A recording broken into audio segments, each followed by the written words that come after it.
So I've been talking about this for quite a while. Some of you have heard me talk about this before, but it's a broad overview of what it looks like for kids in Oregon today.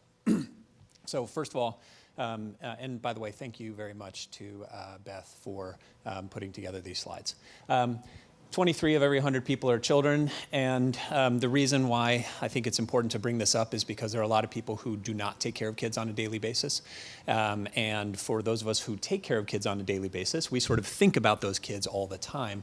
A lot of people who don't take care of kids on a daily basis hope that in general, hope that the sick kids will find their way to the people that take care of them on a daily basis, and otherwise kind of bypass their hospital or their system.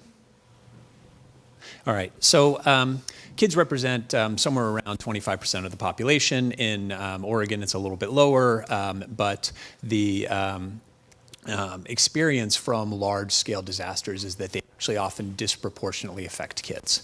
And sometimes up to a third to a half of disaster victims are children.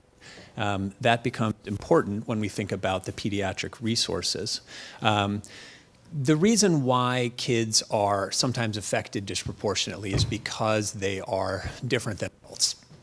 They're different anatomically and physiologically. They're low to the ground, and as a result, chlorine gas, certain other exposures are going to be more risky for kids. They have a high body surface area to volume ratio, so they end up losing heat a lot more quickly than those of us who are larger than kids. They have a high minute ventilation and metabolic rate, so they're going to take up certain toxins a lot more quickly. And they have large heads, which means that when there is a traumatic event, they're much more likely, or they're more likely to have head injuries than a lot of adults are. The other really important vulnerability that kids have is that a lot of them are dependent on adults. I used to say that young kids are dependent on adults, but my 11-year-old is proving every day that I don't think they become less dependent on adults as they get older. Kids don't always behave in the way that you would expect them to in a disaster, or in the way that you would hope that they would behave in a disaster. And certainly as things get chaotic, one of the risks to kids is that they don't always know exactly what they should be doing. When kids are injured or ill, they need different equipment. They have different needs than adults do. What you see up here are laryngoscope blades that you would use to intubate basically the entire population. And at the bottom, that straight and curved blade, those are what you would use for a large adult. At the top, the straight and curved blade are what you would use for a very small. Did I just? Okay. Clearly very, very different equipment that you'd use.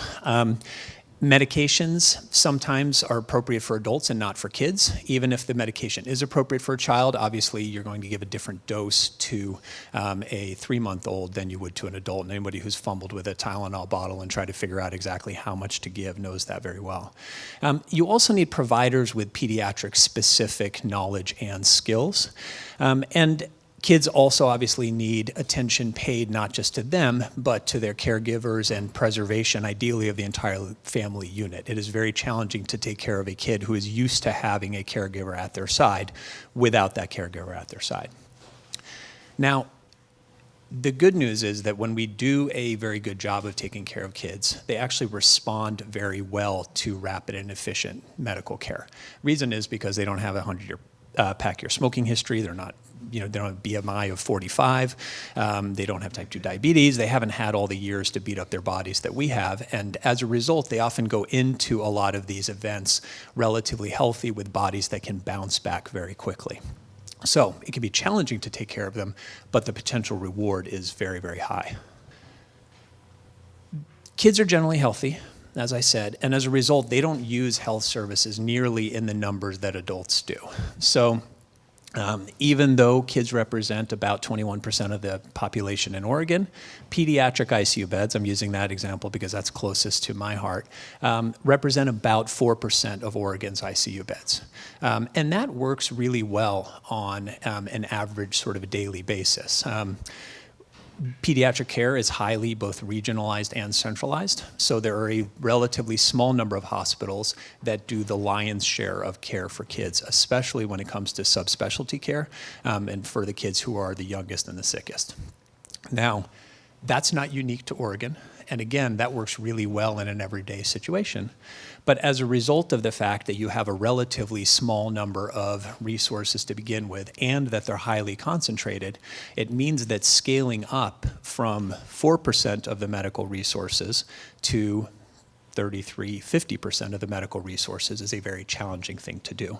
And in general, Oregon's children's specialty hospitals do not have the sufficient capacity to care for all the kids who are likely to need us after a large-scale public health emergency.